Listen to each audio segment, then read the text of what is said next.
ऊपर वाले की लाठी भाग 3। बहू, रागनी बहू, ज़रा इधर तो आना। जी मम्मी जी, वो कल अंजलि बिटिया और दामाद जी आ रहे हैं, खाने में कुछ अच्छा सा बना लेना। तेरे पापा जी बाज़ार जा रहे हैं, जो चाहिए अभी से मंगा लेना उनसे। जी मम्मी जी, मैं अभी लिस्ट बना कर लाती हूँ। रागिनी जल्दी से ससुर जी को लिस्ट पकड़ाकर रात के खाने की तैयारी में जुट गई। कुछ ही देर में उसके पति राजीव ऑफिस से आने वाले थे। साथ साथ सुबह की भी जो तैयारी अभी कर सकती थी वो भी करने लगी। सुबह अकेली क्या क्या करेगी। उसकी ननंद शादी के बाद पग फेरे के लिए आई थी, लेकिन उसके बाद हनीमून और बाकी सब के चलते 2 महीने बाद आ रही है। उसके हाथ तो चल रहे थे, लेकिन उसके दिमाग में तो पता नहीं क्या क्या बातें उथल पुथल मचा रही थीं। कितनी सीधी सादी और भोली थी 7 साल पहले जब उसकी शादी हुई थी। दुनियादारी की कुछ भी समझ नहीं थी उसे, ना ही उसे सामने वाले की चालाकियां समझ में आती थीं। आती भी कैसे, घर में 4 भाई बहनों से बड़ी थी।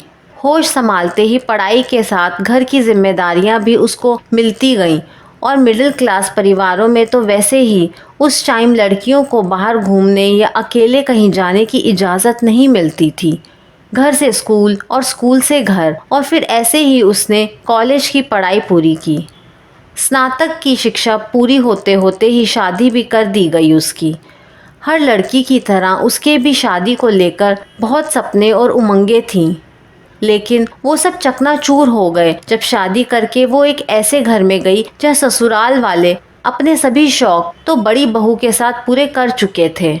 अब तो बहू के रूप में उन्हें एक काम वाली की ज़रूरत थी, जो कि पहले से मौजूद बहू की मदद कर सके, ताकि बाकी किसी को कुछ ना करना पड़े। दिन रात दोनों बहुएं काम करती, फिर भी ननंदे बिना बात के परेशान करती। आते जाते कुछ ना कुछ चुभने वाली बातें सुना देती। फिर एक दिन जेठ जेठानी भी अलग घर में शिफ्ट हो गए, और वो सब कुछ सहने के लिए बिल्कुल अकेली रह गई।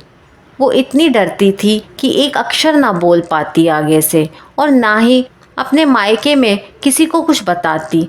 ऊपर से पति भी कुछ नहीं बोलते, उस पर होती ज्यादतियाँ देखकर भी अनदेखा कर देते। सास ससुर 6 ननंदे और साथ में देवर जेठ और जेठानी, इतना बड़ा परिवार। ऊपर से पति का साथ भी सिर्फ बेडरूम तक ही था, उसके बाद कुछ नहीं। जब भी वो परेशान और दुखी होती या ज़्यादा किसी की बात दिल को चुभती तो अपने कमरे में जाकर रो लेती।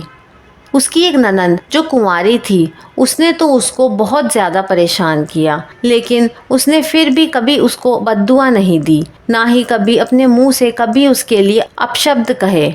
सोचते सोचते उसकी आंखें भीग गईं। वो कहते हैं ना, किसी दुखी दिल से निकली हुई आवाज़ ऊपर तक जाती है और ईश्वर की लाठी में आवाज़ नहीं होती। उस ननंद की जब शादी हुई तो उसके पति की 7 बहनें थीं, यानी 7 ननंदे। अगले दिन जब अंजलि दामाद जी के साथ आई, रागिनी ने खूब आव भगत की। जब सब लोग खाना खा रहे थे तो अंजलि पानी लेने के बहाने रसोई में रागिनी के पास आई तो रागिनी ने पूछा, अंजलि तुम खुश तो हो ना? ससुराल में दामाद जी अच्छे तो हैं ना? भाभी, बस मैं तो हरदम यही सोचती हूँ, और आज आपसे पूछना चाहती हूँ कि भाभी, आप इतने सालों से कैसे इतना सब सह रही हैं, फिर भी मुस्कुराते हुए कैसे सब कुछ मैनेज कर लेती हैं। ये कहानी आपको कैसी लगी मुझे कमेंट करके ज़रूर बताइए। कहानी पसंद आई हो तो लाइक, शेयर और चैनल को सब्सक्राइब करना ना भूलें।